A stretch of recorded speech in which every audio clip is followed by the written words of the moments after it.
Good evening and welcome back to Sports Talk ATL. I am Chase Earl, joined by Alex Lord. Right before we hopped on here, Chris Sale inked an extension. It's a small one, but this is the Alex Anthopoulos special, as I like to call it. Trade for someone. This wasn't as huge of a blockbuster trade as Matt Olson or Sean Murphy, but I would still consider it in blockbuster given the name value of Chris Sale. And it's only a 2-year, $38 million extension. The Red Sox will cover the entirety of his salary this year. His $22 million salary next year will now be fully guaranteed. He had a $20 million option. Clearly, the Braves thought they were going to pick that up almost no matter what. But yeah, it's really just an indictment on the injury history here. You know, we've talked about it ever since this thing went through. He's only thrown 151 innings, 31 starts.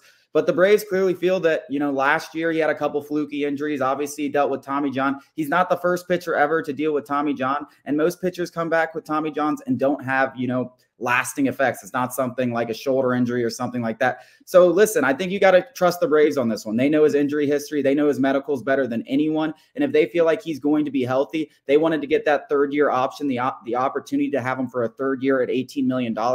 And frankly, there's a little risk, obviously, like there's risk in signing any pitcher. I mean, if the Braves have signed any pitcher to a 2-year, $40 million deal, there's always a chance he gets injured, has Tommy John surgery, misses both seasons, and you're out of luck.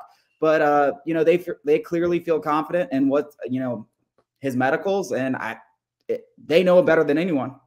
Yeah, I think the latter half of last season kind of showed what the Braves are looking at. His peripherals are great. We talked about it yesterday. If you missed that video, go check it out. It's on the YouTube Sports Talk ATL.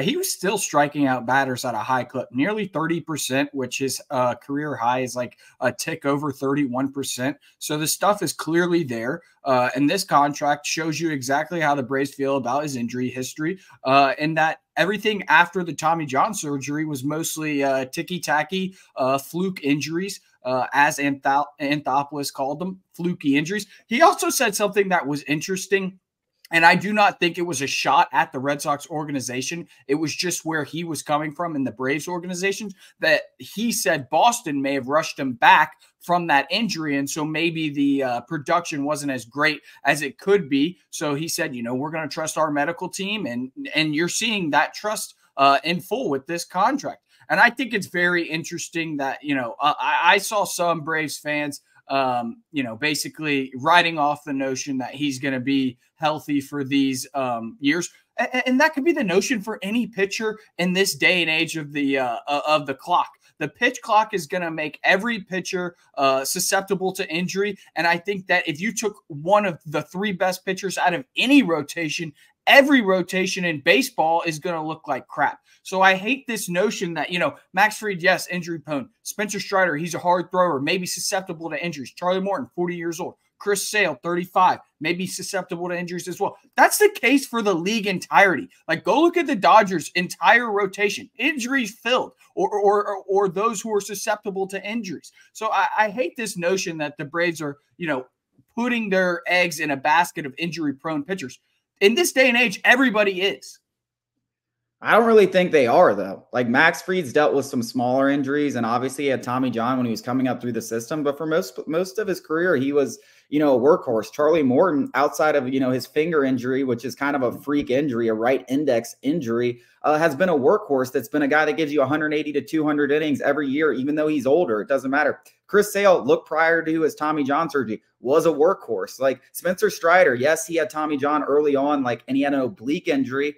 Again, it's not really this incredible list of injury-prone pitchers. And I think the biggest part about all of this is the Braves got a 4th pitcher because they assume one of these guys might go down. That's basically the entire point of why they got a 4th pitcher as good as Chris Sale. They want 4 horses because they know one of them might go down. And also you have to think about the pitching depth and stuff like that. They have a couple guys that could come up and be that 5th horse. So if 2 guys go down, they have so much depth, and that depth also going to allow them to take things slowly with all their guys. There's going to be no rushing anyone back. There's going to be nothing like that. So it's really about getting as many arms as possible because injuries are inevitable. Everyone's going to deal with them, whether they're major, whether they're small, whether they're minor. I think this tells you all that you need to know about his medicals going into this season. But yes, he has a chance of getting injured. Every pitcher has a chance of getting injured. It happens every single year to every single staff. The Braves will probably have 10, 12 starters pitched this year because guys will go down. You just got to hope by October you got as many of them healthy as possible. And that's what they're doing here. Yeah, there's a direct correlation with the rise in starting pitcher injuries and the pitch clock. You could go check it out. I think it was a Fangraphs article. I don't know who exactly it was, but they tracked it. There's a direct correlation with more pitching injuries now that the pitch clock is in effect. And I think that, you know, a 6-man rotation isn't out of the question. A guy like Ronaldo Lopez, who can, you know, contribute in the rotation and in the bullpen, can give guys like Chris Sale, Charlie Morton, Max Fried, Spencer Strider an extra day of rest or two. So I think everything's on the table with this rotation, and I think it gives Brian Snitker so much flexibility in the regular season, but more importantly, the postseason. Yeah, I'm excited about this deal. I really am. Coming up after the break, Arthur Smith and Cordell Patterson get into it a little on social media.